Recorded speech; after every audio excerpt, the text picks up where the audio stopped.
미국 정부가 한국의 계엄령 사태를 매우 주의 깊게 바라보는 분위기가 감지되고 있습니다. 시간이 갈수록 계엄 사태를 향해 내놓은 발언의 수위가 점차 강해지는 모습입니다. 미국의 주요 언론들은 한국의 비상계엄 사태 이후 야당이 탄핵안을 발의까지 한국 상황을 주시하고 있습니다. 뉴욕타임스는 윤 대통령의 정치적 운명이 불확실해졌다고 보도했고, 워싱턴 포스트는 윤 대통령의 자진 사임 또는 탄핵 가능성을 거론했습니다. 미국의 최대 의료 서비스 기업 유나이티드 헬스케어의 최고 경영자가 뉴욕 맨해튼 거리 한복판에서 총에 맞아 숨졌습니다. 경찰은 미리 계획된 범죄로 보고 도주한 총격 용의자를 추격하고 있습니다. 한인 식당 업주가 청소년들의 총격전에 휘말려 사망하는 비극적인 사건이 발생했습니다. 두 아이의 아빠이자 가장인 한인 업주는 자신의 차량에 앉아있다가 날아든 총탄에 목숨을 잃은 것으로 전해졌습니다. 에릭 아담스 뉴욕시장이 불법 이민자 추방을 원한다는 입장을 내비쳐 논란이 되고 있습니다. 아담스 시장의 범법 이민자는 법적 보호를 받을 권리가 없다는 주장에 주요 정치인들과 이민자 단체들은 비난을 쏟아냈습니다. 이상은 오늘의 주요 뉴스입니다. 시청자 여러분 안녕하십니까? KBN 뉴스입니다. 미국 정부가 한국의 계엄령 사태를 매우 주의 깊게 바라보는 분위기가 감지되고 있습니다. 특히 시간이 갈수록 계엄 사태를 향해 내놓는 발언의 수위가 점차 강해지는 모습을 띠어 주목됩니다. 커트 캠벨 국무부 장관은 어제 에스펀 전략그룹 주최 행사에 참석해 윤 대통령의 비상계엄 선포는 심각한 오판이라고 표현하며 매우 문제가 있고 위법적이라고 평가했습니다. 주요 동맹인 한국의 비상계엄을 미국이 인지하지 못한 게 정보 입수 실패냐는 질문에 이번 사태가 매우 예측할 수 없고 있을 법하지 않은 일이었다고 답했습니다. 앞서 미국 정부가 내놨던 발언들을 살펴보면 캠벨 부장관의 발언은 꽤 수위가 올라간 언급임을 감지할 수 있습니다. 캠벨 부장관은 윤 대통령의 비상계엄 선포가 발생한 3일 한국의 상황을 심각한 우려를 가지고 보고 있다며, 나는 모든 정치적 분쟁이 법치주의에 따라 평화롭게 해결되리라는 모든 희망과 기대를 가지고 있다고 말했습니다. 이후 국회에서 계엄 해제 요구 결의안이 가결되자 국무부 부대변인은 윤 대통령이 한국 국회의원들의 계엄령 해제 표결을 존중하길 바란다는 뜻을 밝혔습니다. 그는 특정 국가의 법률과 규정이 준수되는 것이 우리의 희망이자 기대라고 말했습니다. 뒤이어 백악관은 윤 대통령이 비상계엄을 철회하자 안도감을 느낀다고 발표했습니다. 제이크 설리반 백악관 국가안보보좌관은 전략국제문제연구소에서 한국 측에 민주주의의 중요성을 강조할 것이라고 밝혔습니다. 일련의 발언들을 종합해보면 계엄 사태를 바라보는 미국의 시각이 한국에 대한 우려에서 윤 대통령의 오판으로 매우 엄중해졌음을 확인할 수 있습니다. 오판이라는 직설적인 단어를 사용했고 책임 소재 또한 분명히 했습니다. 토니 블링컨 국무장관도 한국의 민주주의는 세계에서 강력한 사례 중 하나라고 언급하는 등 민주주의의 중요성을 반복적으로 설파하는 모습도 주목되는 부분입니다. 미국 정부의 목소리가 이처럼 강해진 것은 조 바이든 현 행정부가 수립한 민주주의 대독재라는 외교정책 기반을 흔든 게 가장 큰 이유로 분석됩니다.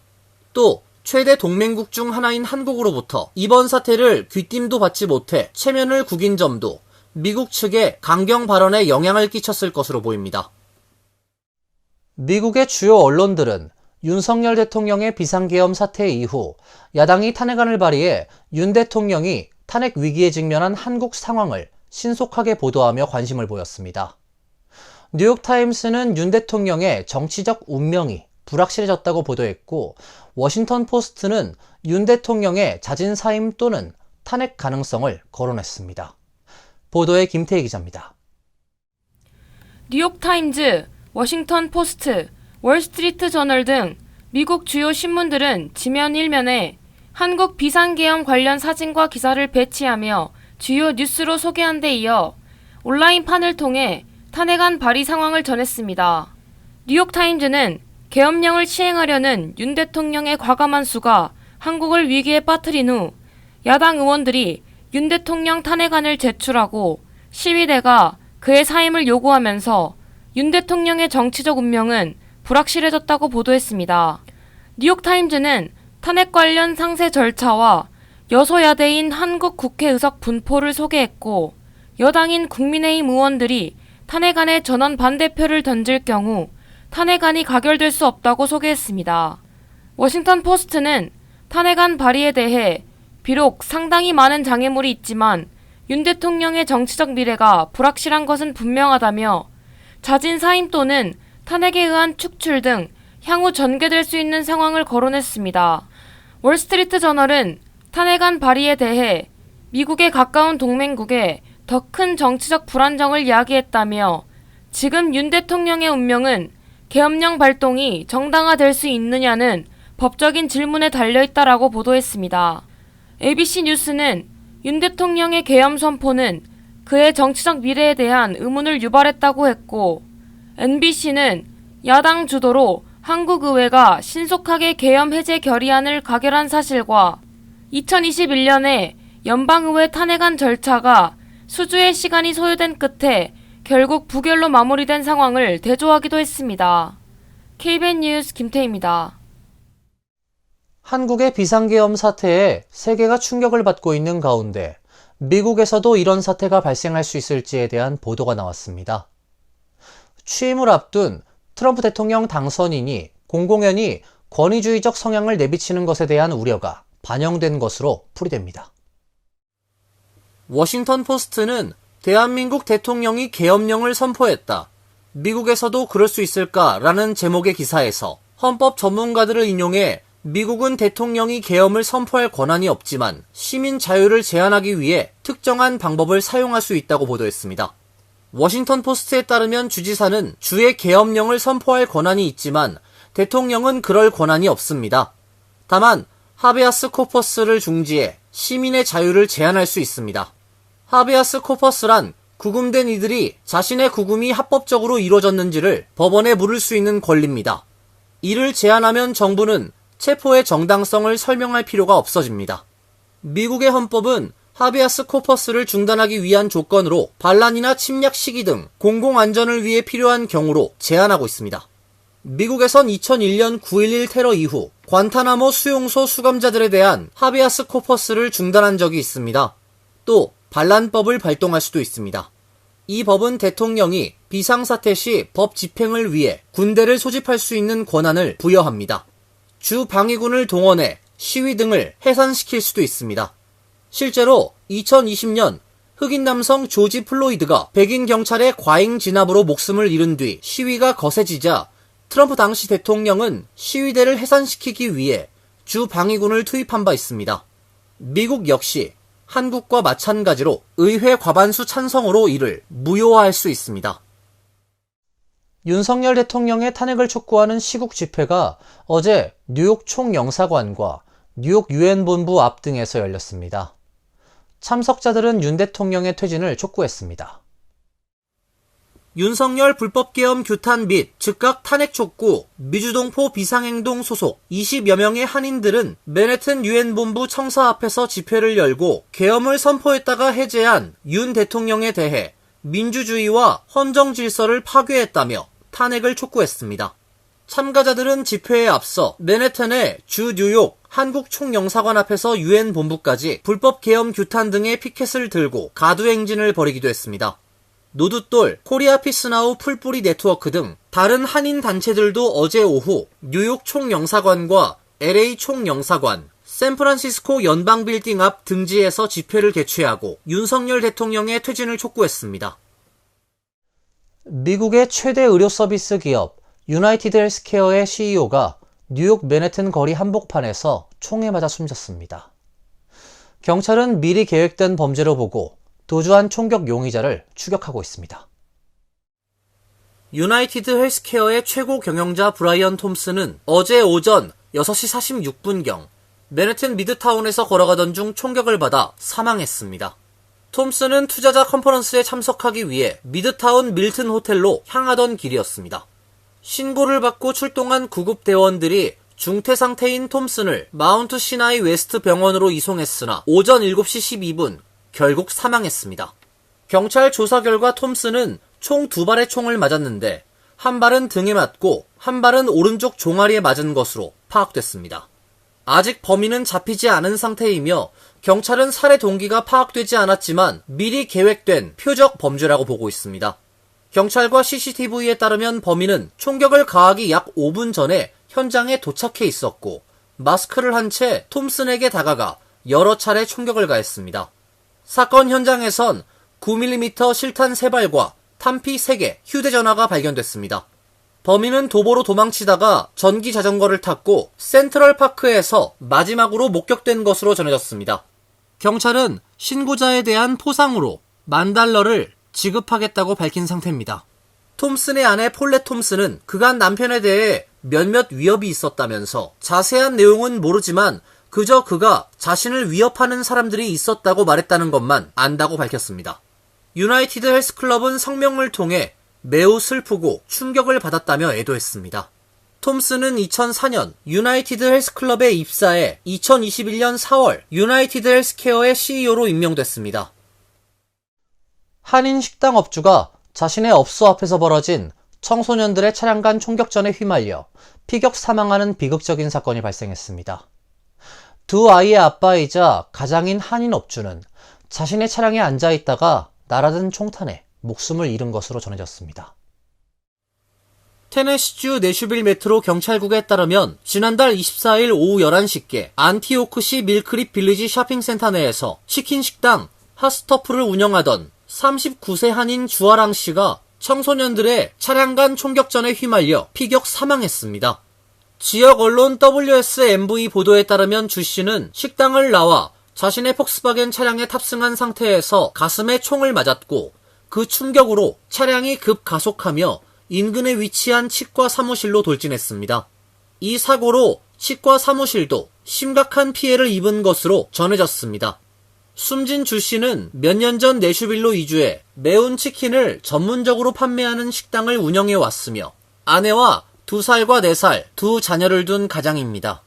내슈빌 메트로 경찰은 지난 28일 저녁 주 씨 총격 살해 사건과 관련 17세 쌍둥이 형제를 기소했으며 그중 한 명인 마르코스 레이바 에르난데스를 체포했다고 밝혔습니다. 도널드 트럼프 대통령 당선인이 최대 규모의 불법 이민자 추방을 예고하고 있는 가운데 에릭 아담스 뉴욕시장이 불법 이민자 추방을 원한다는 입장을 내비쳤습니다. 아담스 시장의 범법 이민자는 법적 보호를 받을 권리가 없다는 주장에 주요 정치인들과 이민단체들은 비난을 쏟아냈습니다. 에릭 아담스 뉴욕시장은 범죄를 저지른 불법 이민자의 경우 재판을 거치지 않고 바로 추방돼야 한다며 헌법은 미국인을 위한 것이지 이 나라에 몰래 들어온 사람들을 위한 것이 아니다고 말했습니다.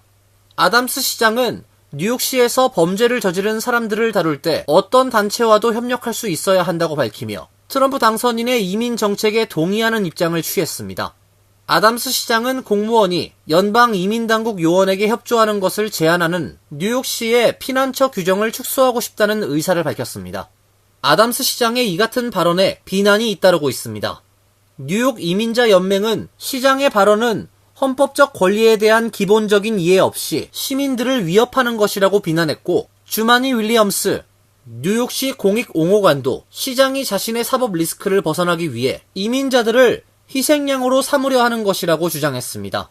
뉴욕시는 1978년부터 에드카치 전 시장 재임 시절부터 이민자들이 추방에 대한 두려움 없이 병원, 학교 등 서비스를 이용할 수 있도록 피난처 도시 정책을 시행해왔으며 2014년엔 범죄를 저지르고 기소된 불법 이민자가 추방되기 전 적법한 절차를 거치도록 보장하는 조례를 통과시키고 이민자들을 보호해왔습니다. 뉴욕시가 저소득층 시민들의 소득세 면제를 추진합니다. 연방 빈곤선 150% 이하의 경우 4인 가족 기준 $521가 추가로 세액 공제됩니다. 뉴욕시는 58만여 명이 혜택을 받게 될 것으로 예상했습니다. 뉴욕시가 저소득층을 위한 세금 감면 계획을 발표했습니다. 가구 소득이 연방 빈곤선 150% 이하인 납세자 중 자녀 등 부양가족이 있는 뉴요커들의 시소득세를 면제하고 연방 빈곤선 150%를 근소하게 넘는 납세자에게는 시소득세를 낮춰주는 내용을 포함합니다. 이때 연방 빈곤선 150% 이하 소득 기준은 자녀 1명을 둔 성인 1명 기준 31,503달러, 자녀 2명을 둔 성인 1명 36,824달러, 자녀 1명을 둔 성인 2명 36,789달러, 자녀 2명을 둔 성인 2명 46,350달러 등입니다. 계획이 시행되면 저소득층 4인 가족 기준 521달러, 기존 시행되고 있는 뉴욕시 근로소득 세액 공제와 합치면 총 822달러의 세액 공제 혜택을 누릴 수 있게 됩니다. 이 계획이 시행되면 58만 2천 명 이상의 뉴요커들이 6,300만 달러 이상 세금을 돌려받을 것으로 예상됩니다.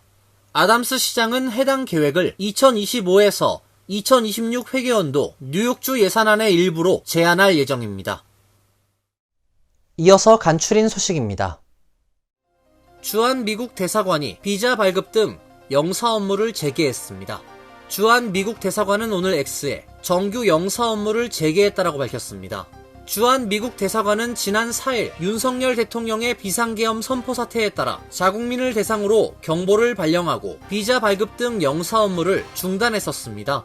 당시 대사관은 사태가 진정될 때까지 미국 시민권자 및 비자 신청자에 대한 영사 업무를 잠정 중단한다고 전했으나 영사 업무를 중단한 지 하루 만에 비자 발급을 재개하게 됐습니다.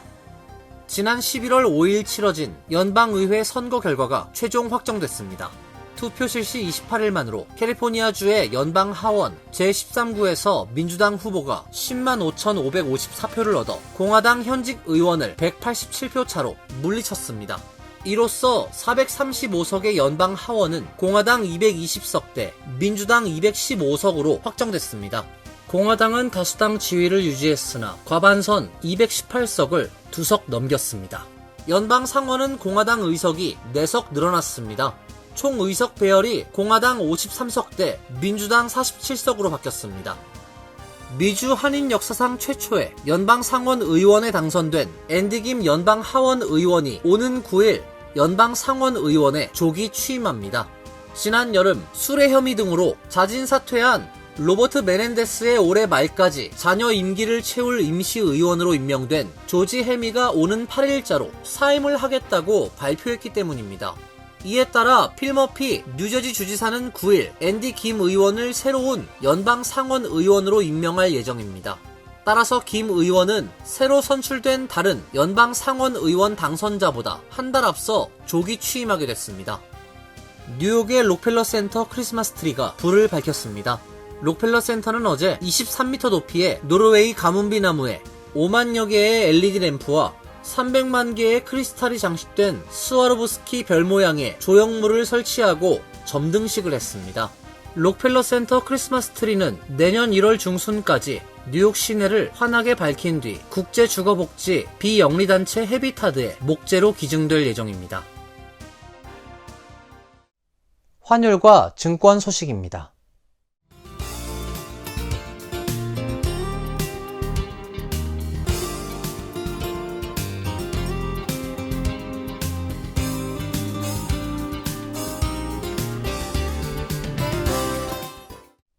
이어서 날씨입니다. 내일은 대체로 맑은 날씨가 예상됩니다. 영하권 기온에 바람까지 불어 춥겠습니다. 낮 최고 기온 34도, 섭씨 1도, 밤 최저 기온 29도, 섭씨 영하 2도로 예상됩니다. 토요일과 일요일은 약간 구름이 끼는 날씨가 예상됩니다. 다음 주 월요일은 비가 예보돼 있습니다. 이상으로 KBN 뉴스를 마칩니다. KBN과 함께 즐거운 시간 되시길 바랍니다. 미 동부 최대 한인방송 KBN이 제작하는 KBN 뉴스는 웹사이트 mykbn.com 그리고 유튜브와 페이스북에서 다시 보실 수 있습니다. 좋아요, 구독, 알림 설정은 뉴스 제작에 큰 도움이 됩니다.